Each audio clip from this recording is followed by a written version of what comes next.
Get started. Believe it or not, summer is almost over. Some students back in class here in August, and while start days differ across the province, by September the school year will be fully underway. So what should parents and families be thinking about as that first day approaches? Diane, as the countdown continues, how much should parents be paying attention to how their child feels about going back to the books? Well, I think that the emotional signs that children are showing are what parents should be paying attention to. If the child has had a positive experience at school before, they will probably be happy and excited to go back to school, and then there's no problem at all. If the student has had difficulty making friendships or difficulty handling the work or getting along with the teachers, then the parents will have to pay attention to that and really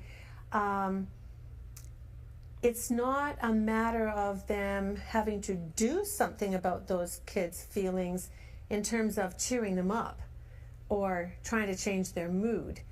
What parents need to do is to try to figure out what is behind those feelings and to listen actively and to be empathetic to what their children say. So Diane, for sure it's so important to listen very carefully to what your child is saying. Yeah. Okay. Judy, if your child is showing some anxiety, how do you suggest parents respond to that?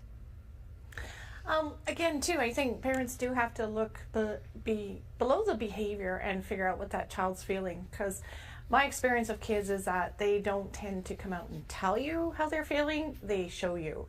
So if you notice some grumpiness, some extra sibling conflict, just your child's not right, if you can tune in and say, you know, what's going on for you, and do some active listening.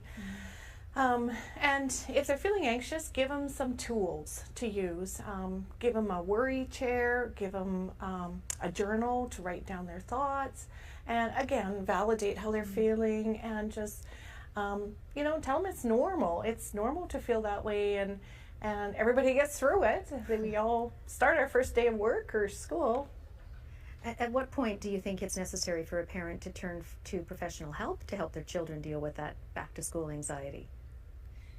If there is serious fear and anxiety, if the child is telling you that they are waiting for a white knight to come and rescue them so they don't have to go back to school, then the parent may have to sit down and actually find out what is the source of those fears and try to help advise their child on what they can do about it in terms of their own behavior.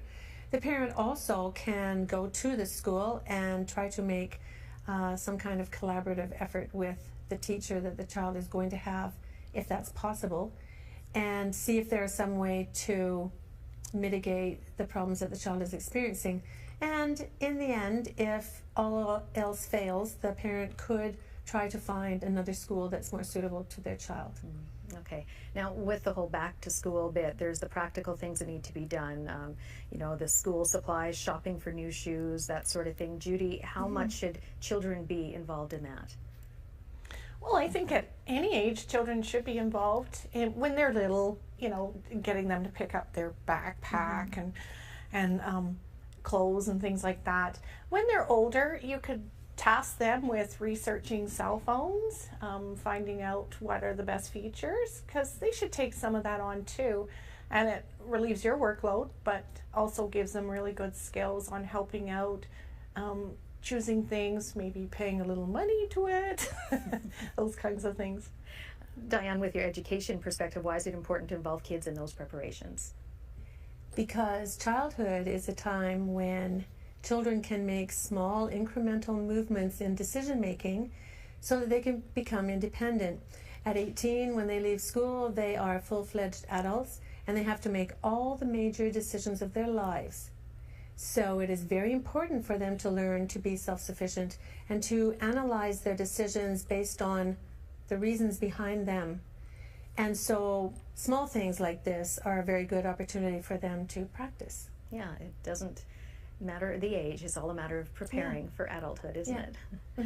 Okay, school isn't the only activity filling up the family calendar after the break. Managing all those extracurricular activities without being extra overwhelmed. More with our panel in a moment.